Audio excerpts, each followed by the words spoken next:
Oke, baik, silakan duduk. Oke, bagaimana kabarnya hari ini? Baik Pak.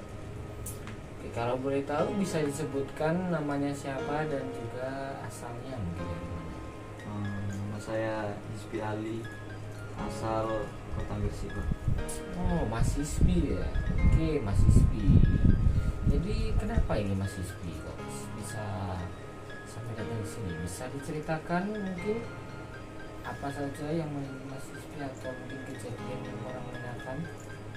Saya kayak ngerasa capek banget Pak. Kayak pikiran saya penuh banget.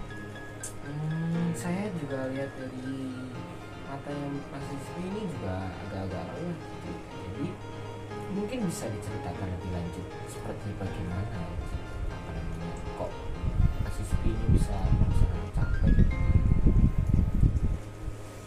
Saya sibuk sekali Pak. Selain kuliah saya juga ikut 3 organisasi dan 1 kepanitiaan.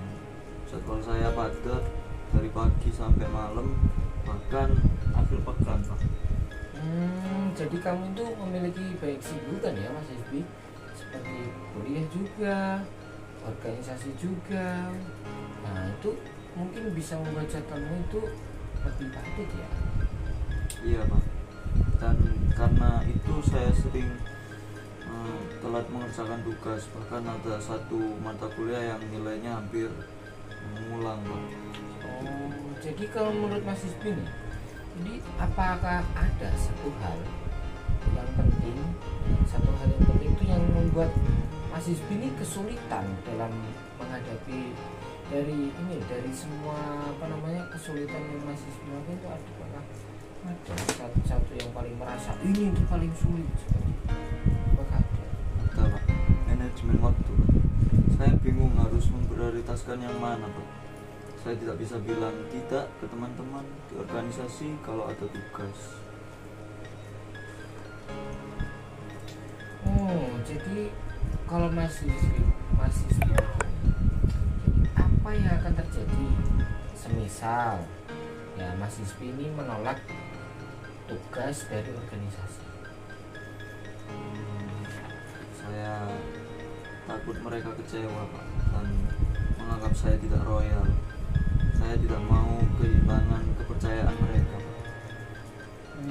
Jadi kamu itu merasa cemas, terus takut mengecewakan teman-teman kamu kan jika kamu itu menolak ajakan mereka seperti itu.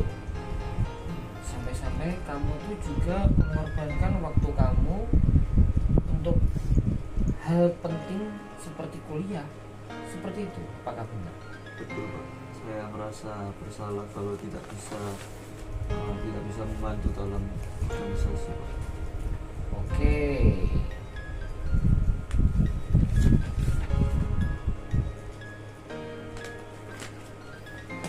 Jadi mungkin dari pembicaraan kita kali ini ya, saya menangkap beberapa hal bahwasanya kamu itu sangat terbebani dengan jadwal yang padat karena berbagai aktivitas. Nah, mungkin hal ini dapat menimbulkan kecemasan dan ketakutan untuk mengecewakan teman-teman kamu, sehingga kamu itu kesulitan mengatur mana yang prioritas dan mana yang berdampak pada nilai akademikmu. Iya Pak, itu yang saya rasakan. Oke, mungkin untuk sesi berikutnya kita bisa fokus pada cara-cara praktis untuk menyusun prioritas dan melatih diri untuk bisa berkata tidak tanpa merasa bersalah. Apakah kamu setuju? Saya setuju Pak. Terima kasih banyak. Oke, sama-sama ya. Jadi ingat, perasaanmu ini wajar. Nah, kita itu mungkin bisa mencari solusinya itu bersama-sama. Nah, mungkin kita bisa lanjutkan di sesi kita selanjutnya, entah itu besok hari atau minggu depan seperti itu. Itu ya Mas Isbi. Baik, Pak. Gimana? Baik, Pak.